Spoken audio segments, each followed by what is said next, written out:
கர்த்தருடைய பரிசுத்த நாமத்துக்கு மகிமை உண்டாவதாக. இன்று நாம் தியானத்துக்கு எடுத்துக்கொள்ள இருக்கிறதான வேத வசனம் மத்தேயு எழுதின சுவிசேஷம் 10ஆம் அதிகாரம் 16ஆம் வசனம். சர்ப்பங்களைப் போல வினா உள்ளவர்களுமாய் இருங்கள். ஆமேன்.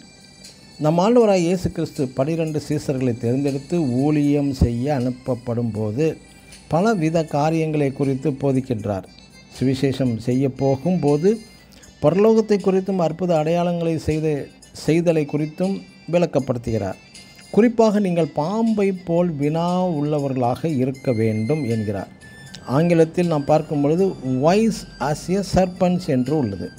வைஸ் என்பது அதி புத்திசாலி, ஷார்ப்பாக, ஞானமாக என்று பல அர்த்தங்கள் உண்டு. அதற்கு பரிசுத்த வேதத்தின்படி பாம்பு என்றாலே அருவருக்கப்பட்ட ஒரு பிராணி மற்றும் நமக்கு எதிரி என்றும் குறிப்பிடப்பட்டுள்ளது.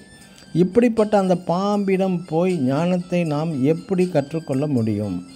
பாம்பு ஒரு மறைந்து வாழும் ஒரு பிராணி. இன்று பாம்புகளின் எண்ணிக்கை பல மில்லியன் உள்ளது மொத்தம் உலகத்தில்.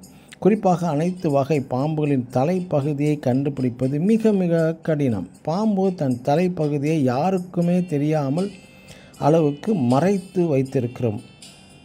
பாம்பின் எதிரியாகிய மனிதனும் கீரிப்பிள்ளையும் பாம்பின் தலைப்பகுதியை தேடி பார்த்து நாமும் முதலில் அந்த தலையை தான் அடிக்கின்றோம். இவ்வுலகில் பாம்பு என்றாலே படையே நடுங்கும். இது ஒரு பழமொழி. மனிதனின் பாம்பை பார்த்தாலே அடித்து கொள்ள துடிக்கிறான். அந்த அளவுக்கு பாம்பு இவ்வுலகில் நிறைய எதிரிகள் பாம்புக்கு இருக்கிறார்கள். எனக்கு அன்பான சகோதர சகோதரிகளே, கிறிஸ்துவின் நிமித்தமாக உலகில் உங்களுக்கு எதிரிகள் பலர் உண்டு ஒரு பக்கம். ஆகவே சர்ப்பத்தைப் போல ஞானமாக வயசாக நீங்கள் இருக்க வேண்டும் என்பது ஒரு பகுதி. சத்துரு மூலம் உங்களுக்கு வியாதிகள், பலவீனங்கள், உடல் சோர்வுகள் வரலாம். சத்துருக்கள் முதலாவது உங்கள் தலையை தான் கெடுப்பார்கள். உங்கள் தலையை கெடுத்தால் போதும். அதாவது தேவையற்ற ஆலோசனைகள், உங்கள் சிந்தைகளை கெடுப்பது மூலம், அதாவது டிவி மூலம், வாட்ஸ்அப் மூலம், இன்ஸ்டாகிராம் ரீல்ஸ், இதன் மூலம் உங்கள் சிந்தைகளை முதலில் கெடுப்பது.